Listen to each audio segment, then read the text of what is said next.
애틀랜타 라디오 코리아 3월 25일 금요일 오늘의 한 뉴스입니다. 조자주가 계속 오르고 있는 물가 상승과 코로나19 팬데믹 영향에도 불구하고 올해 2월 24,700개의 일자리를 창출하며 계속 성장 곡성을 타고 있다고 조자주 노동부가 어제 발표했습니다. 이러한 경제 성장은 조지아 역사상 두 번째로 큰 수치로 알려졌습니다. 노동부 행정관 마크 버틀러는 지난 22개월 연속 실업률이 계속 하락하고 있는데 이는 과거 20년 이래 최저치라고 밝혔습니다. 그러면서 이러한 경제 화랑의 흐름 속에서 일자리는 계속 창출되고 있고 더 많은 조지아 주민들이 일자리를 얻고 있다고 말했습니다.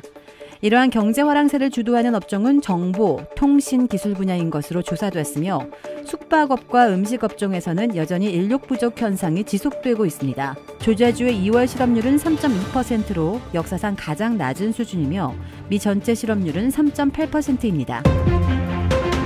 코로나19 바이러스가 덮친 팬데믹으로 미국이 2021년 한 해 0.1%라는 사상 최저의 인구 증가율을 기록했을 뿐만 아니라 대도시들 카운티의 대부분이 인구 감소를 겪어 비상이 걸렸습니다.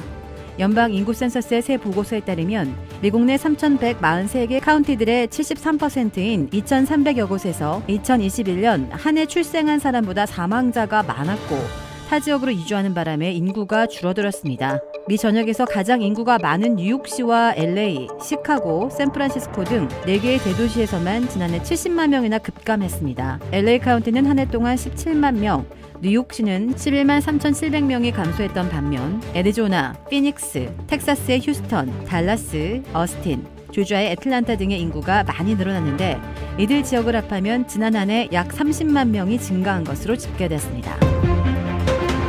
시진핑 중국 국가주석은 오늘 윤석열 대통령 당선인과의 통화에서 대체로 우호와 협력을 강조하며 사드와 같은 민감한 현안을 직접 거론하는 것을 피했습니다.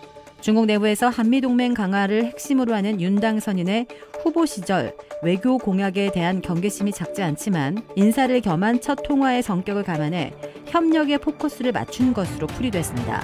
하지만 한중 간의 정치적 상호 신뢰 강화, 한중 관계 안정화 등을 거론한 대목은 윤 당선인의 한미동맹 강화 기조를 은근히 견제하는 것으로 볼 여지가 있었습니다. 또 북한이 대륙간 탄도미사일을 시험 발사한 다음 날 이뤄진 통화였음에도 중국 측 발표에 북한 관련 내용이 포함되지 않은 것은 북한에 대한 배려로 해석되고 있습니다.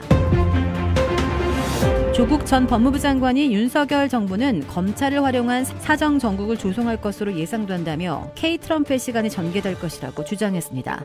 조 전 장관은 한국 시각 25일 출간된 가불 선진국 서문에서 윤 당선자가 후보 시절 내걸었던 여러 공약을 생각하면 이 책이 강조하는 사회권의 강화는 무망하다며 이렇게 밝혔습니다.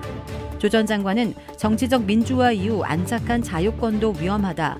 이렇게만 생각하면 암울한 절망뿐이라며 전진기어를 놓고 달리던 대한민국이 난폭 후진하게 될까 걱정이 크다고 우려했습니다. 긴박한 배경음악 속에 경납고가 열리면서 세 남자가 걸어나오는 모습이 슬로우 모션으로 잡힙니다. 이 세 남자가 신중히 손목 시계를 보는 화면이 빠르게 교차하고 고개를 끄덕이는 것을 신호로 초대형 미사일이 모습을 드러냅니다. 흡사 마블 시리즈와 같은 블록버스터 영화 예고편이나 K-팝 뮤직비디오를 방불케 하는 이 영상은 조선중앙TV가 오늘 공개한 신형 대륙간 탄도미사일 화성 17형 시험 발사 장면입니다. 북한이 통상미사일 시험 발사 성공 보도를 할 때는 리친위 아나운서가 기사를 낭독하는 가운데 공중으로 쏘아올리는 미사일과 이를 흡족하게 바라보는 김정은 국무위원장의 영상을 내보내는 식이었지만 이번에는 파격적인 구성과 화려한 편집 기법으로 차별화했습니다. 2020년 10월 처음 공개된 화성 17형은 길이 22에서 24m로 추정돼 세계 최장 괴물 ICBM이라는 평가를 받고 있습니다. 초침 소리를 배경으로 울려 퍼지는 카운트다운과 함께 발사 명령을 내리는 모습과 버튼을 누르는 손, 깃발을 이용한 수신호가 연달아 잡힌 뒤 ICBM이 발사되는 모습이 다각도로 공개됐습니다. 주택 구매뿐만 아니라 커머셜, 웨어하우스, 비즈니스 건물까지 부동산계의 큰손 이주환 부동산. 크레딧 카드 빚 최대 80%까지 탕감. 크레딧은 지켜드리고 빚은 줄여드리는 O3 컨설팅이 오늘의 한 뉴스를 후원합니다. 이상 애틀랜타 라디오 코리아 3월 25일 금요일 오늘의 한 뉴스의 고지선이었습니다.